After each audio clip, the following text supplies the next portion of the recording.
Bem-vindos à nossa conversa de hoje. Olha, a gente vai mergulhar num trecho bem conhecido da Bíblia, sabe?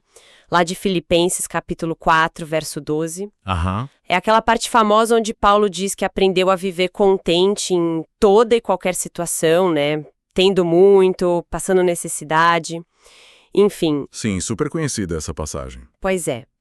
Mas tem uma palavrinha grega específica ali, memimai, o tal do memimai, que muitas vezes, assim, hoje a gente passa batido na tradução, ou pelo menos não pega toda a força dela. Uhum. Então, o que essa palavra carrega de verdade. E, né, por que Paulo, escrevendo para cristãos, escolheria justamente essa palavra? Fica a pergunta. A nossa exploração hoje vai, seguir essa pista. E ela vai levar a gente para um mundo, olha, fascinante e até um pouco inesperado, os antigos cultos de mistério greco-romanos. Pode soar meio estranho mesmo, né? Sim. O que rituais secretos, muitas vezes vistos como pagãos, têm a ver com o ensinamento de um apóstolo sobre contentamento cristão? É justamente essa conexão, essa escolha de linguagem do Paulo que a gente vai investigar a fundo hoje. Exatamente. E, olha, a nossa base para essa análise é um estudo focado, sabe, especificamente no uso dessa palavra, memiemai, nesse versículo. É importante a gente frisar logo de cara, nosso objetivo aqui não é, de jeito nenhum, fazer apologia ou sequer descrever todos os detalhes desses rituais antigos. Entendi. A questão é entender o pano de fundo, cultural, linguístico, que Paulo e os leitores dele lá em Filipos compartilhavam. Como é que esse contexto ilumina a profundidade do que o Paulo está querendo comunicar? Ele usa uma metáfora, assim, muito potente, e conhecer a origem do termo ajuda a gente a sentir o impacto dessa metáfora, entender a ferramenta que ele usou, sabe? Perfeito. Então, para começar a desembrulhar isso, a gente precisa ir na raiz. A palavra memei, né, como a fonte mostra, é a forma perfeita passiva do verbo maiel. Isso. E esse verbo maiel era o termo técnico, assim, por excelência ligado à iniciação nos chamados mistérios religiosos do mundo antigo. Não era uma palavra comum do dia a dia. De forma alguma. Era um termo carregado, sabe? Carregado de significado. Esses cultos de mistério eram uma característica bem marcante do cenário religioso greco-romano da época. Diferente das religiões cívicas, que eram públicas, né? Ligadas à cidade, ao império, muitas vezes obrigatórias. Aham. Os mistérios eram religiões privadas. A adesão era voluntária. Pensa nos famosos mistérios de Eleusis, lá perto de Atenas, ligados a Deméter, Perséfone, ou os ritos de Dionísio, ou ainda os cultos superpopulares de Ísis e Osíris, que vieram do Egito, e de Mitra, da Pérsia. Todos eles tinham essa característica, oferecer uma experiência religiosa mais pessoal, mais intensa. E a própria palavra mistério, mysterion, em grego, de onde ela vem mesmo? Olha que interessante. Ela deriva do verbo mai, e mai significa fechar, especialmente fechar a boca ou fechar os olhos. Ah, O segredo. O que acontecia dentro desses ritos era, assim, estritamente confidencial, reservado só para os iniciados. A promessa era de uma revelação, uma experiência que não podia, de jeito nenhum, ser contada para quem não era iniciado. O fascinante aqui é perceber como essa noção de um conhecimento secreto e mais transformador, obtido através de um processo específico, como isso era central para a mentalidade religiosa da época. nossa, faz todo sentido. Isso explica por que chamavam de mistérios. E como é que alguém virava um iniciado? Pelo que eu entendi da fonte, não era um processo simples, tipo, assina aqui. Tinha etapas, né? Um caminho a percorrer. Sim, sim. Embora tivesse variações, claro, entre os cultos dos relatos antigos que a gente tem, tipo Plutarco, ou as descrições bem vivas do Apuleio no Asno de Ouro, e também inscrições sugerem um padrão geral.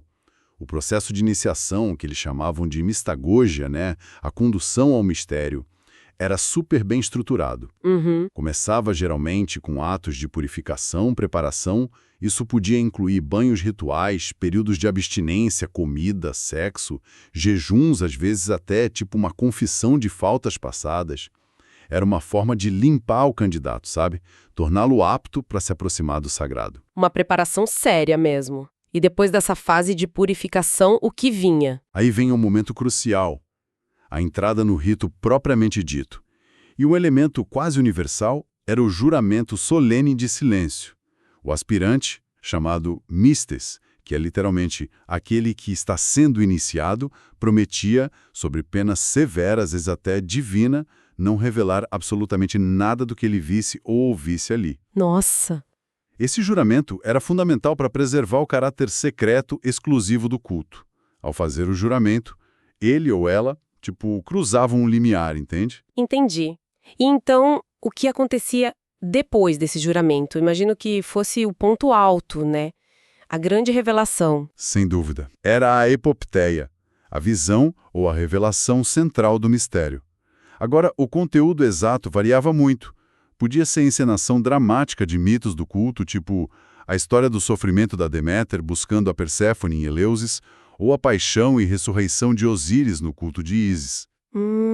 Podia ser a recitação de fórmulas sagradas, hinos, ou a exibição de objetos sagrados, os hiera, que ficavam escondidos do público.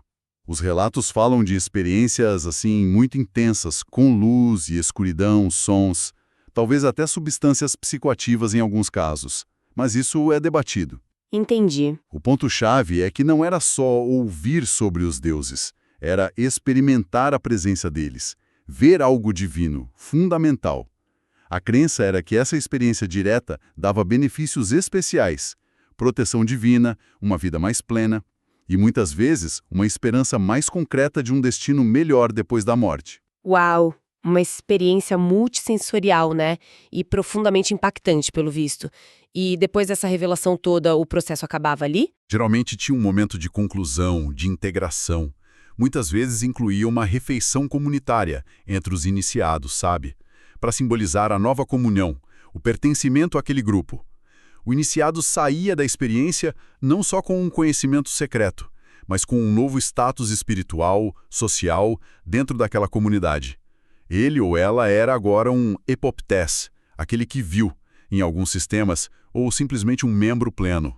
Interessante essa distinção entre só ouvir e realmente ver, experimentar. E você mencionou o impacto transformador. Isso é importante, né? Sim, e isso é crucial para a gente entender por que o Paulo poderia se interessar por essa linguagem. O objetivo desses mistérios não era primariamente doutrinário, sabe? Ensinar um monte de crença abstrata.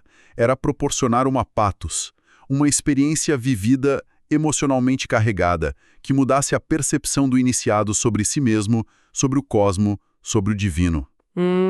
Não era mais a mesma.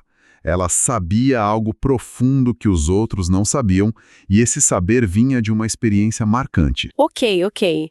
Com essa imagem toda bem rica do que significava ser iniciado nos mistérios greco-romanos, esse processo todo de purificação, juramento, revelação experiencial e transformação profunda, agora a gente pode voltar para Paulo. Lá em Filipenses 4:12, ele diz: "Impanti, caem passem memiamai. Em tudo e em todas as coisas fui iniciado no segredo." Peraí, usar exatamente essa palavra, memiamai, nesse contexto, parece uma escolha muito, muito deliberada, né? Não é só dizer aprendi ou me acostumei. Exatamente. É uma escolha de palavra que, sabe, ressoa com todo esse universo cultural dos mistérios. E a questão que a fonte explora é: por que Paulo faria isso? Ele, um apóstolo judeu, fariseu, zeloso, convertido a Cristo, usando um termo tão ligado a práticas religiosas que ele com certeza consideraria pagãs e idólatras. É a grande pergunta. Pois é. A interpretação mais plausível e a que a análise da fonte apoia é que se trata de uma brilhante reapropriação cristã. Paulo não está endossando os rituais pagãos de jeito nenhum. Ele não está dizendo que foi a Eleusis ou que virou devoto de Ísis, nada disso. Então ele está pegando, a casca da palavra. O conceito forte de iniciação transformadora que os leitores dele em Filipos, que era uma colônia romana na Grécia, né? Com certeza familiarizada com esses cultos entenderiam na hora. Isso. Mas ele está preenchendo essa casca com um conteúdo totalmente diferente, um conteúdo cristão. Precisamente ele está, por assim dizer, sequestrando uma palavra poderosa do vocabulário religioso da época para descrever a profundidade e a natureza da sua própria experiência espiritual em Cristo. Ele está dizendo, olha, vocês conhecem essa ideia de ser iniciado num segredo profundo através de ritos. Pois bem, eu também fui iniciado num segredo, um segredo ainda mais profundo e verdadeiro, mas a minha iniciação foi de outro tipo. Uhum. Se a gente conecta isso com o quadro geral, Paulo faz isso outras vezes, né? Usa conceitos ou imagens do mundo greco-romano, dos esportes, da vida militar, para ilustrar verdades espirituais. Aqui, ele recorre à imagem potente da iniciação mística. Faz todo sentido. Mas então, se a iniciação do Paulo não foi num templo pagão, qual foi? Como e onde ele foi iniciado nesse segredo do contentamento? Que foi o processo de purificação, revelação e transformação dele? A resposta está no próprio contexto do versículo, e da carta toda, na verdade. A iniciação de Paulo não foi um ritual no momento específico, mas o próprio processo da vida vivida seguindo a Cristo, com todas as suas provações, suas variações. Ele mesmo lista as etapas dessa iniciação, né? Sei estar abatido, e sei também ter abundância. Em toda maneira e em todas as coisas estou instruído, ou melhor, fui iniciado, mimiemai, tanto a ter fartura como a ter fome, tanto a ter abundância como a padecer necessidade. Filipenses 4:12.